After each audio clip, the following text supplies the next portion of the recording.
welcome back to Women Making Moves, where we celebrate the moves that women are making. My name is Amy Pons, founder of Unlock the Magic, Coaching, Healing, and Magic School. I'm joined today with Isvari Maranwe. Isvari is a Silicon Valley born and raised tech leader who has represented the U.S. government in Washington, D.C., and now lives in London. She is the CEO and founder of YuVoice, the new social media company that rewards users for tangible impact. She's also the CEO of the Sentinel by YuVoice, building the largest citizen journalism force in the world. A Georgetown-educated cybersecurity attorney who has represented clients from Fortune 500s to indigent people.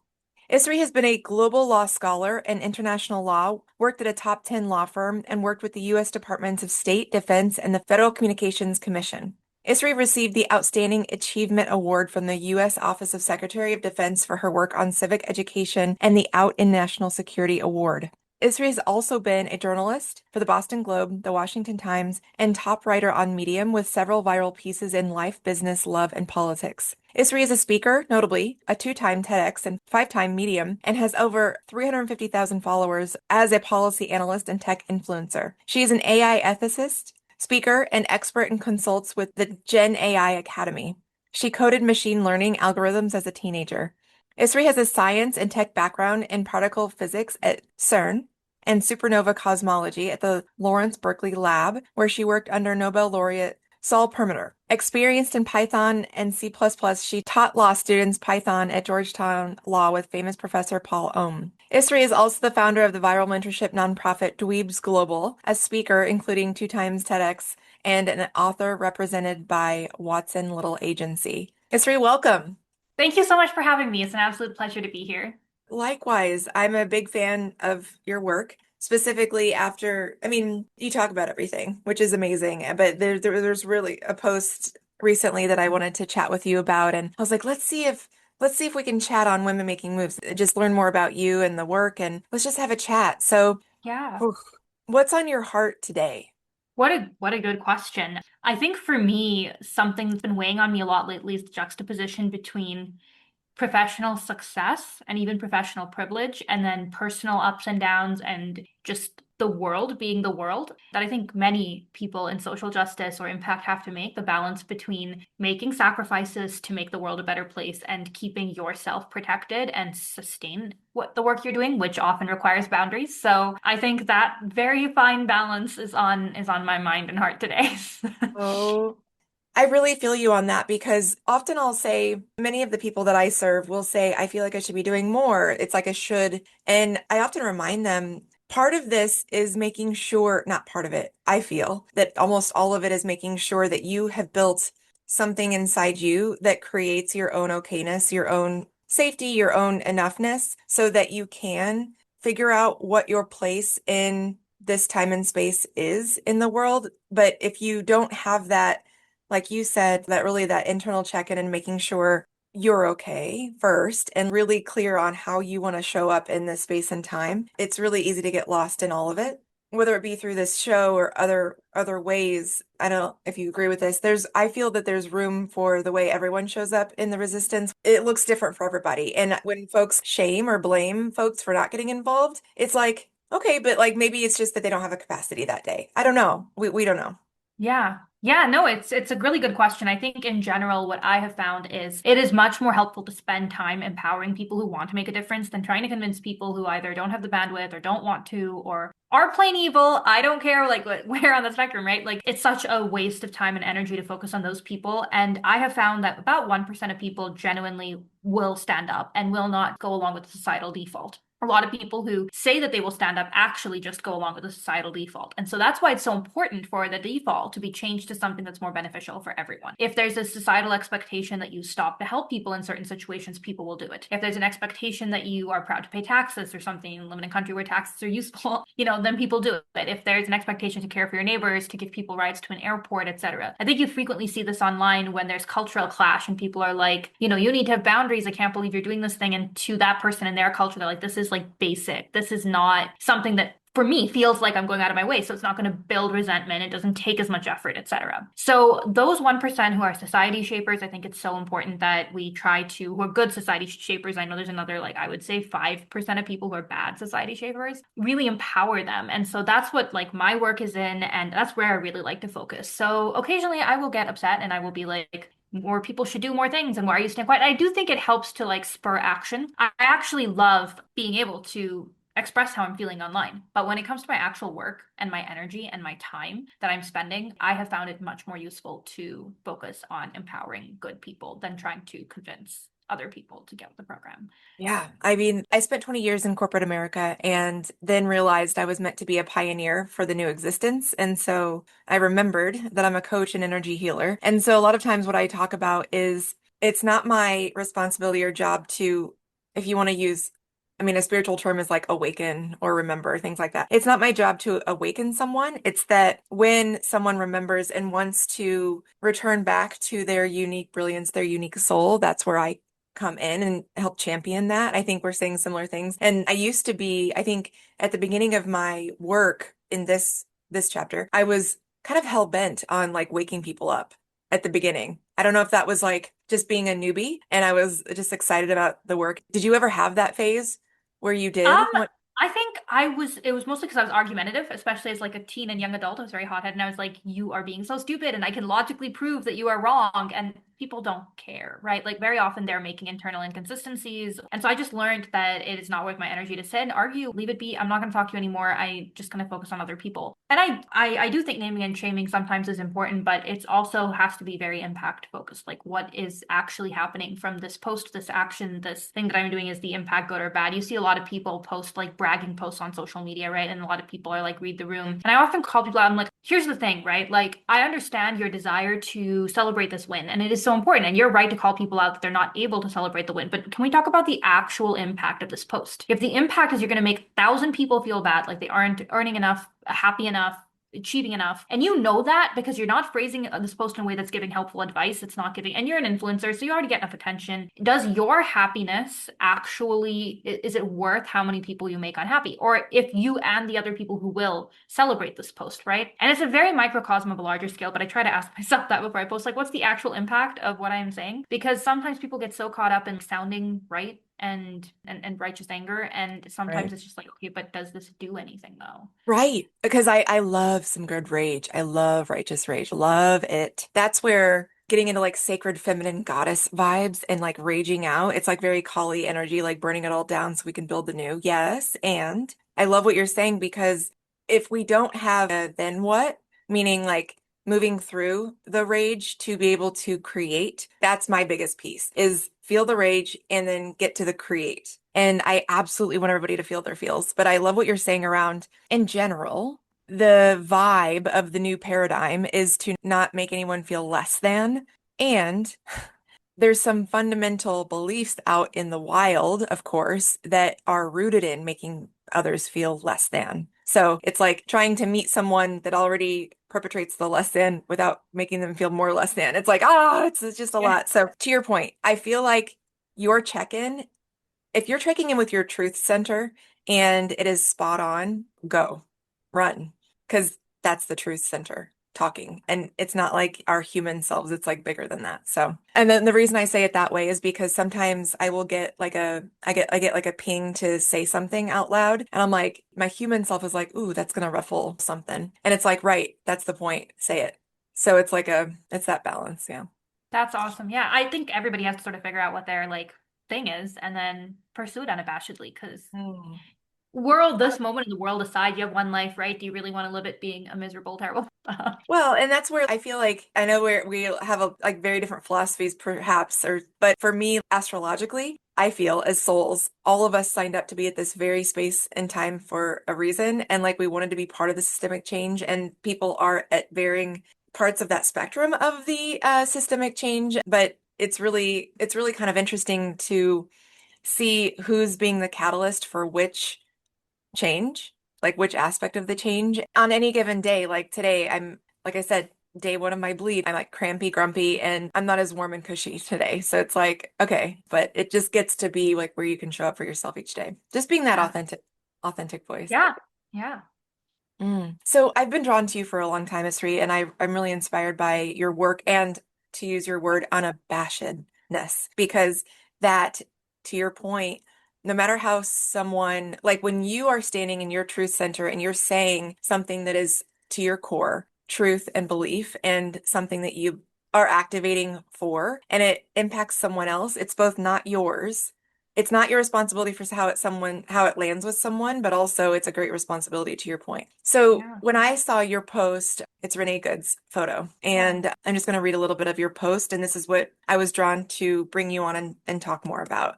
This is Renee Good, and ice shot her in the face. She did not attack them. She did not run. She let other cars go by and gestured for ice to as well. She was backing away. The officer could easily have gotten out of her path instead of stepping forward to shoot her.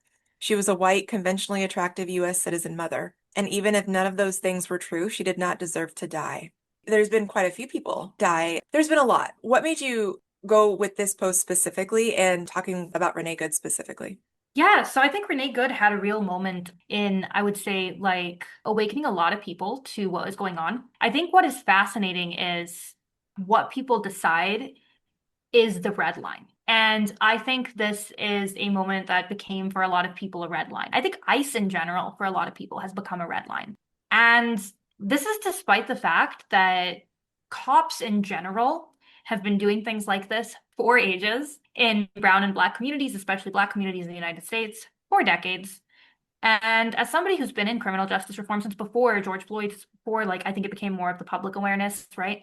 It's really disappointing to see people talk about things and then do nothing about them. And it is also sort of a very important toolkit to go ahead and be like, all right, we need to figure out how to move this forward. If this is what resonates with people and is going to get people to take action, then we should try and use it to take action. At the same time, I think it's a little bit irresponsible not to mention that, like, it doesn't matter if she's a US citizen, if she was mother, if she doesn't really matter. Like nobody should, this should not happen to anybody. And I think that while Minneapolis has been fighting back to some extent post the Renee Good shooting, which is great, we still see ICE grabbing people off the streets in many, many different states that just are not getting any attention at all, to the point where people aren't even aware it's happening. So it's a good question because I mean I kind of cover everything that hits news. And I'm a global policy analyst, right? Renee Good. It's like something that went super viral and like, hit international news, and I think drew a lot of people's awareness to America, which is great. But at the same time, I do think it's important to recognize that this is definitely a systemic issue that is part of a larger systemic problem. I will actually note as well, I've covered other people and like, it didn't go as viral because that's what people want to read about and see. And I, you know what, like I said, I'm at this point very, very impact focused. If that is what it's going to take to stop this, then great. I'm still not seeing it stopping. So clearly it wasn't actually a red line for a lot of people, but I was hoping that it would kind of, awaken people to this sort of insane fear that so many of us live. I mean, I left America partly because I was tired of living in fear. And I think a part of it as well is empathy, right? And a lot of people struggle with empathizing with people who come from a different background or who are not citizens or whatever it is that they've decided to vilify because they simply haven't been educated about it and they haven't learned about it. And I mean, I would argue that makes them worse and like you shouldn't do that and that's terrible and like I get angry about it. At the same time, how do I fix this? A part of it is thinking about what is going to resonate with them to create change now. I think in some ways, and this is a larger conversation that I've been having within my activist community as well, in some ways it's a privilege to just be able to talk about things and to just be able to react to things. And for a lot of people, including myself, for a lot of us, like we just have to figure out how to stop this now. Whatever way we can, we just have to figure out how to stop this now. And so I think I run into the same issue with people who try to both sides the same thing, where I'm just like, that's a privilege. It's a privilege to be able to look at things like that. It's not for a lot of people. Do you feel on some level the most privileged have got to feel something for the systems to change? And in some ways, I think people were expecting after Renee Good, oh, it was a white woman. So clearly, to your point, like that, clearly that was the red line. Like, well, no, it wasn't. So there's part of me that's like not surprised when these things happen or unfold, but at the same time, I'm like, who is it gonna have to be? Yeah, where's the red line at this point? He's done thing after thing after thing. I thought grab them by the pussy was going to be the red line back in Come 2016. on. So I don't know anymore, frankly. And that's what has made me a little crazy, but also like laugh about the files. I'm like, that's what people are gonna fall on your sword about. And it's right. I just love your thoughts on that too. And I don't know Yeah. how much I'll leave in about it, but it's like Really, y'all? We have to have these actually come out. First of all, if they do come out, they're going to be redacted. That we've seen that. And then also, like, it's not going to do anything. People keep saying, like, he can't, they can't, the administration, they can't just keep doing things that are illegal. I'm like, they don't give a fuck. Like, they Yeah. genuinely don't care. So I don't know what is actually going to stop the industry other than, I think the reason people are like so like focused on violence because they think it'll make a difference with his base with Republicans, and we've already seen it doesn't because there's already enough proof. There's already over 20 legitimate allegations in detail from women and girls, people who are underage that he's raped them. Over 20. So at that point, also question this. I'm like, what further do you need from the files? We already know he was involved, but I don't know at this point if it will affect his supporters' beliefs because they do not care about literal facts. So you use the word unabashed, which it seems like it's a cool theme.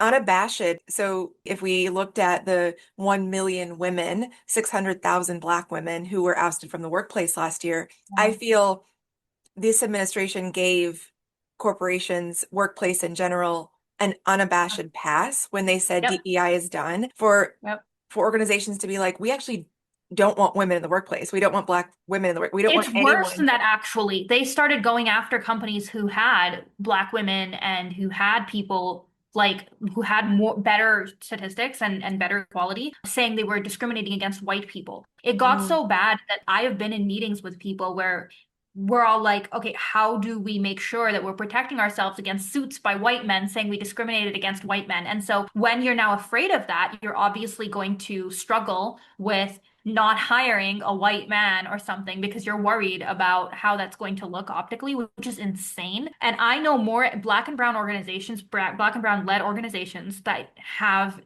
done all this DEI stuff to promote and ensure they have white folks on their staff who are not necessarily as qualified as black and brown folks than I've ever seen from white-led corporations who care about having any sort of diversity in their ranks. And I think it's just bad business. Like this is not like the fact that they're willing to sacrifice their business case because organizations and companies without black women say are just worse businesses. Like it's just bad business. It's And bad. there's this illusion that like, oh, like this very racist illusion that like, oh, these people don't work as hard and whatever race or gender, like I hate them and like that's actually not true. That's not true. It's been proven time and time again. I think Black women are the most college educated population. They Mm. have the most One certificates, postgraduate certificates. They are, in general, overperforming in their roles, right? So it's just bad business. So the point at which corporations are willing to be racist when it is bad business, something's really, really wrong. And because these are just money making machines. And first of all, it shouldn't matter if it's good business, bad business. We're talking about the law, right? Which is you cannot discriminate against people of color. But still, it's also bad business to discriminate. And they're still doing it because they're that afraid of economic repercussions if they're associated with the left wing or DEI.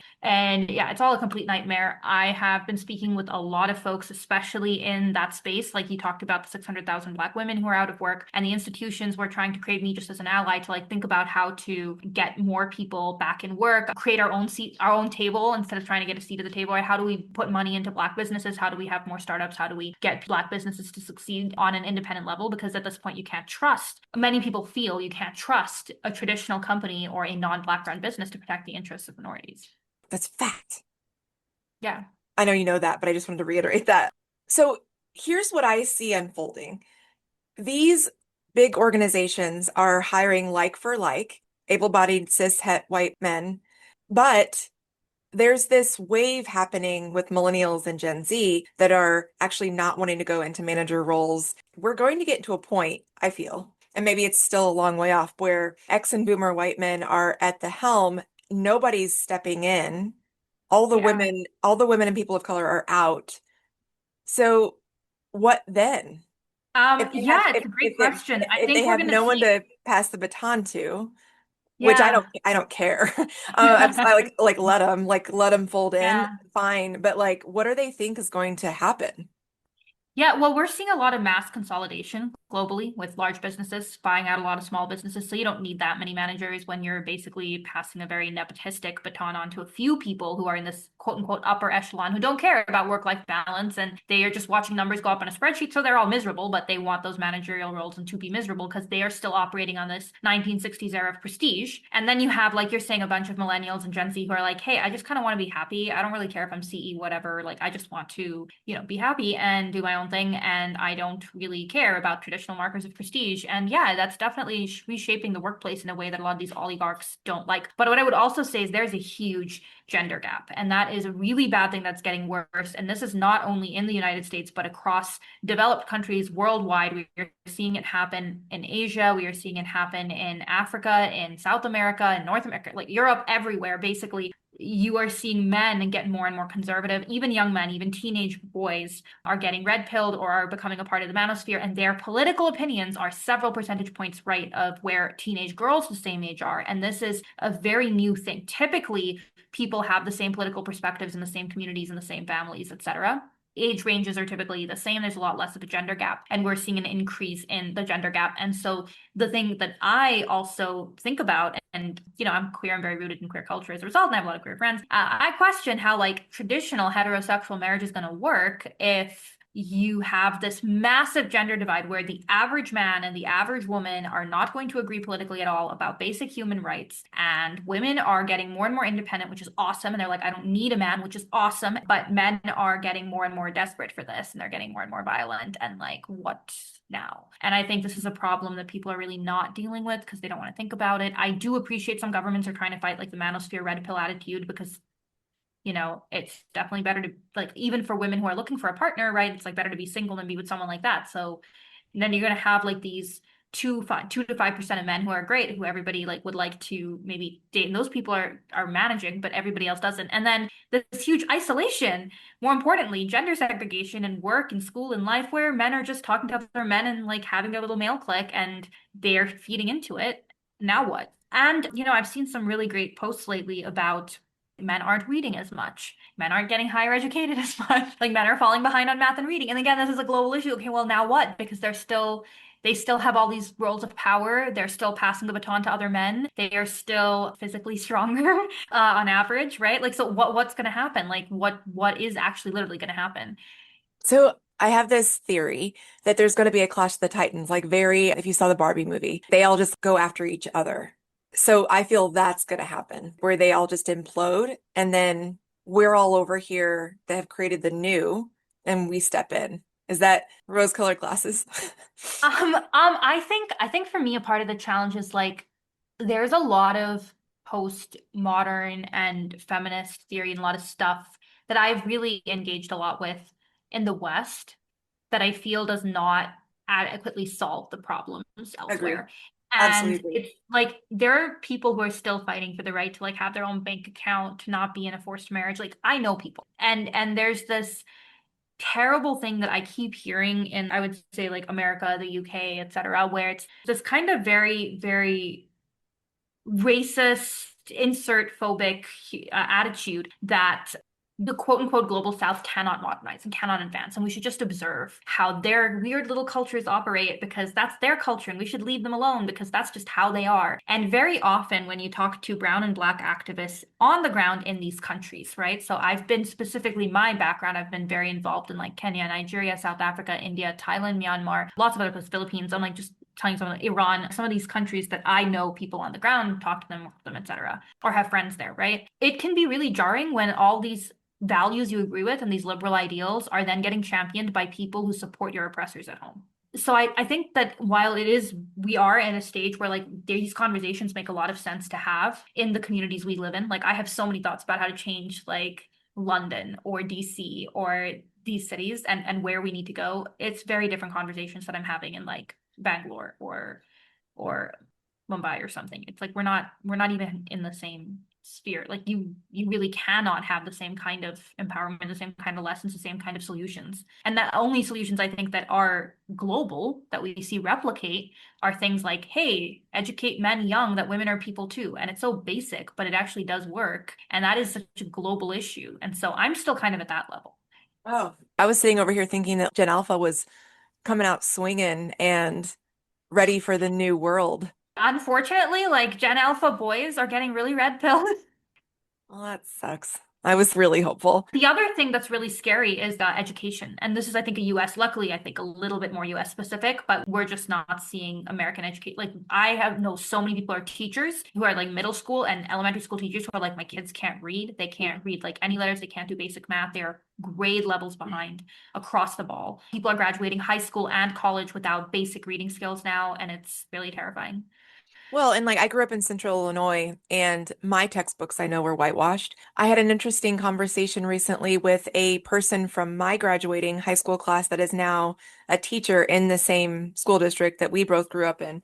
And she showed me the history book, had the same cover that ours looked like when we were growing up, but it had been completely rewritten. So many aspects of even our whitewash versions had been whitewashed even more in the versions she was then being asked to teach. So that's something that I was like dumbfounded about. And there's this Yeah. amazing charter school superintendent on the West Coast that created a school, and every summer she and her faculty ultimately write their own textbooks and so that none of that happens because she was like, you can't trust buying in bulk because those have Yeah. all been washed out. So it's just Yeah. interesting you bring up about education because that's also something real that there's not even going to be a moment where, let's say, the history of slavery in the US is even in a book. Yeah. No, it's pretty bad right now. It's still very whitewashed in the US. I mean, I would Yeah. say this is another thing where we have reached a point where something's got to give. Yep. There's basically two Americas. There's two tiered system of everything. There's massive oligarchical like control at this point. It's a completely business-centric government. It's becoming an oligarchical world. It's becoming a very authoritarian world as a result of that. The few last bastions of actually ranked democracies where people are like, there is some level of free speech, there is some level of every vote counts, things like that are still getting taken over by populism due to how easy it is to manipulate today's social media and today's narratives online. Because people are people. And again, 99% of people are going to kind of go along with the norms. So what the norm is and how you educate people is so, so important. If it is crazy to claim this completely non-scientific thing, then nobody claims it. But once you start normalizing it, once you start having debates about it, when there's really no credence to one side, you're lending a lot of credibility to something that's completely nonsense. And so I will tell you, like 15 years ago, nobody would have thought about having a serious debate about whether or not, like, I don't know, insert topic of conversation here. We talk about like abortion back in the 19 even in the mid 1900s, right? Like 1950s, people were not like, maybe we should ban abortion because this wasn't a hot button issue. It became a question of money. It became a question of Republicans using it as a single issue topic to win elections. People often talk about the fact that abortion rights are more progressive in countries people typically look at as very regressive for women, which they are. Countries like India or Pakistan or Middle East or whatever. And the reality is just that it's not, for a lot of cultures, a lot of religions, and a lot of traditions, it's not the same thing that people look at it as, because it's not inherently that everybody must think this way about it. It's just what we've normalized. And so that's just one example, regardless of where anyone is on that. It's just one example of like, you're so, so used to your norms. It's like so hard to conceptualize a society outside of it and to restart and think about first principles. And this comes with education because that's what you're doing with a child. A child does not have norms yet. A child does not know yet what is the societal standard. You teach them that some people are less than, or you don't teach them about slavery, or you whitewash slavery, you teach them that people wanted to be slaves or something like that. You are crippling their ability to actually go out in the world and be a decent human being. What's insane to me is cracking down on people who aren't white. I'm like, y'all, many of them didn't even ask to be here. Does anyone talk about that? And also, how far back does that go? Because none of you were here. Yeah, I mean, I think I find the whole land and history of land very interesting because again, something that's so dependent on what country you come from and like what counts as indigenous and how far back do you go and who uses that argument to claim this was my land first. So I have started to ask people, what is better? What would make people happier and better and more successful now? And when you look at a lot of indigenous traditions in the United States about land and about communalism and about property, it would be better if we had some of those policies and cultures and laws in our country. And a part of the reason that we don't is because we, like historically, the United States, right, genocided a bunch of indigenous Native Americans and just decided to do the opposite of what they were doing and were very cruel. And those policies have now petered down into this situation that is terrible for everyone. I know there's like this thing that people like to say nobody is illegal on stolen land. And in some sense, all land in the world has been stolen at some point. And I don't think anyone should be illegal anywhere as a result. We're human beings. It is very, very new in the grand arc of human history for you to not just be able to pick up and move somewhere else and live there now. Like it is incredibly new to be like borders, you cannot cross, you need 20 pages of paperwork and this bureaucratic system and you file for that's very new. People used to just pick up and move if they wanted to. That's like Well, historically, that's kind of how and that works. It's like land is not like it's land. It's just it's not nature, like it's so nature, Mother Earth, Goddess Gaia, the whole goal with this planet was to create a place where you don't need anything. We don't need anything if you were to go back to nature, like the nature of the planet itself. And so, for instance, for me personally, I'm in Chicagoland, and every summer or every spring when we plant a garden, I give an honor. I give offerings to the people of Peoria, the tribe of Peoria that were originally here, like where I reside. So just honoring like what the land has seen before you is what I vibe with, knowing that I originate from Scotland and UK. Like that's where my bloodline. But again, to your point, who knows if that was like literally where, I mean, well, it wasn't. So anyway, woo, Isri, woo. Tell me about YuVoice and the Sentinel, and how do we, yeah. can anyone join the social community? Can anyone subscribe to the Sentinel? Like, how do we all get involved in more of your work? Yeah, thank you. Yeah, you're kind of a little bit early, but so YuVoice is a new social media marketplace platform. Basically, social media sucks. We want to fix it. That's that. Big thing we're doing is we are rewarding users for tangible impact instead of the fame follower content creation model. TLDR, social media today is not social and it is not media. It is about content creators and influencers, which is great. That is an important thing. It's an important business model. It is a different thing. Also need a space, a global town square and a global village to communicate, to meet other people doing similar things and to work together on projects.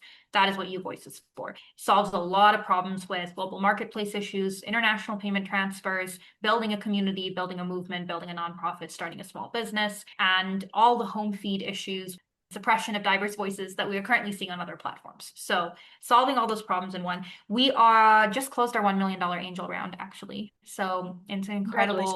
incredible. There's a lot of buzz about it, and we are going to be working on our product and our launch, and we're going to be doing a phased launch, working with specific partners over the course of this year, and we will eventually be publicly accessible and everybody will be able to get on the app.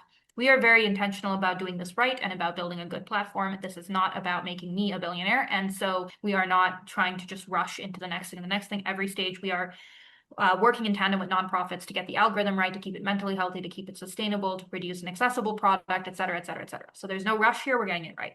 The second thing that you were talking about, the Sentinel, is amazing and it's already out. It is the Sentinel by YuVoice. It is a global media platform, citizen journalism platform, and we are growing journalists from around the entire world, kind of like what we were talking about earlier with perspectives being very different globally. We believe that everybody can tell their story the best, and we don't need to fly in people from other countries to point behind them and talk about how people live. People can tell their own stories. And so we are aiming to break global news through the eyes of all of you, I guess, humans living through history. We have an incredible editorial team and a journalism team. We are growing the Sentinel Press Corps, which is citizen journalists press. We are an all-volunteer press corps. And the goal is to really have people who are passionate about a specific investigative journalism project or something happening in their neighborhood to share what's happening worldwide. That is at sentinel.uvoice.org. That is YuVoice.org. And you can absolutely read stories there, comment, get involved, submit stories. Just we have an incredible team. I am actually not involved in the editorial or journalism side, and that is to stay completely independent. We are apolitical, nonpartisan, and we'll never run ads. We'll never paywall anything. Do you feel that there is any sort of mainstream, apolitical, nonpartisan news source today other than the Sentinel? Because one of the things I have heard, people are like, I just ignore the news because it's all biased anyway.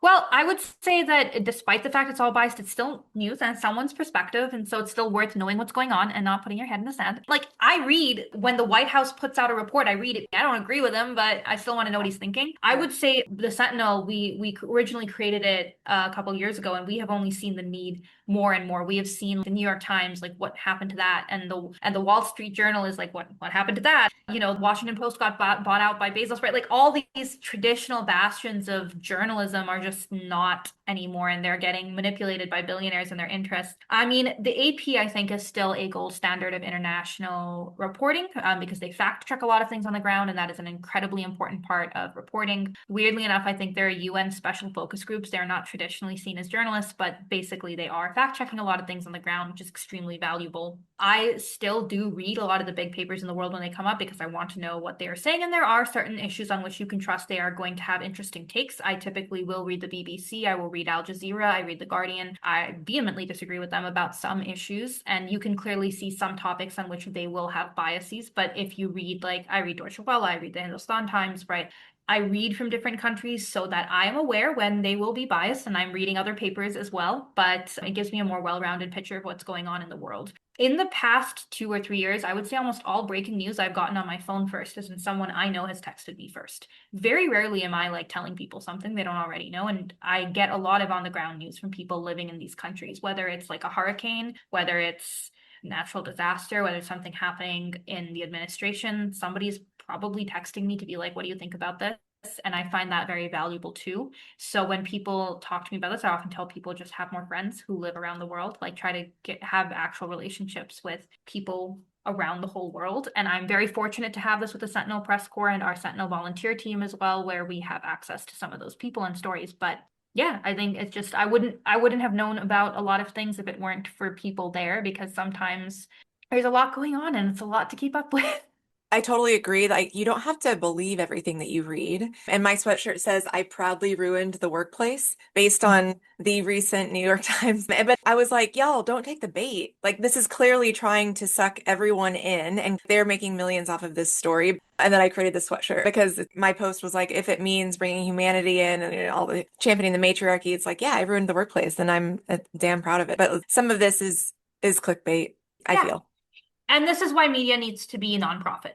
Hmm. That's it. Like media needs to be nonprofit. There should be no money in good media because there's no money in good media. And the minute you put money into it, do you know how many top-notch papers let you pay to get featured? Either with a minor advertising line or no advertising line at all, or intentionally putting it really small so that people can't read it, or straight up staff taking money, which happens. So that's what happens when media is for profit. I think Wikipedia, for example, has so far outperformed encyclopedias in terms of how fact-paced their content is. And obviously, they have a very complex system. They've had occasional issues as well, but they are essentially a nonprofit, right? And I think you kind of have to have some standards in media that are not driven by making money, because clickbait makes money, because advertising makes money. You're incentivized to make the system worse for users if you have to maintain a profit motive. So we're very, very proudly nonprofit. We'll stay that way. Beautiful.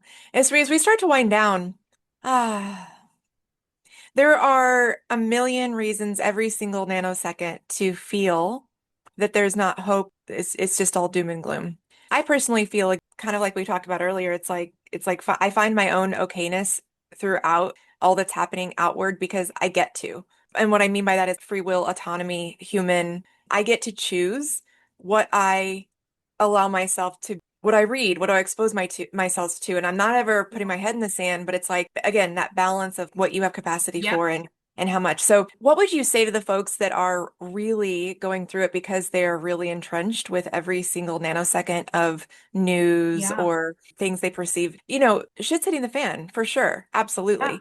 And maybe how do you personally find joy? Yeah.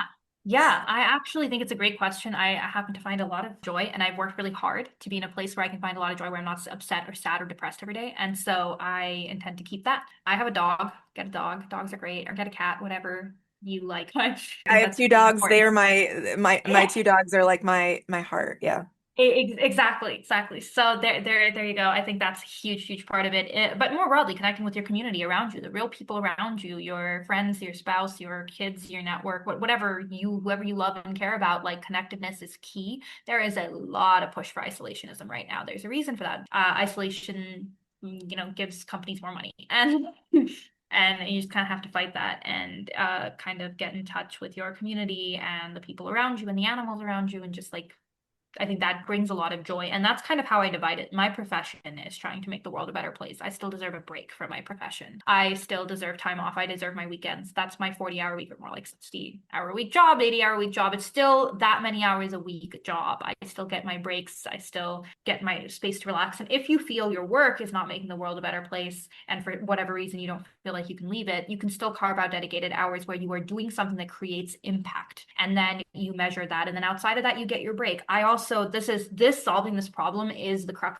of YuVoice. It's like we can't keep doing this alone. We need to get rewarded. Like activism cannot always be such a thankless job. It's not healthy. So how do we connect people? So now when you have an idea, you want to work on something, you can find somebody who'll do it with you. And that sense of community makes your life happier. Plus you're achieving something in that time. Plus you're getting credit for achieving it. And that's it. And then you log off. One of the big things we're focused on is anti-addictive algorithms, right? Like you get off. You don't need to be scrolling all the time. You need to know enough, and then that's it. Close down.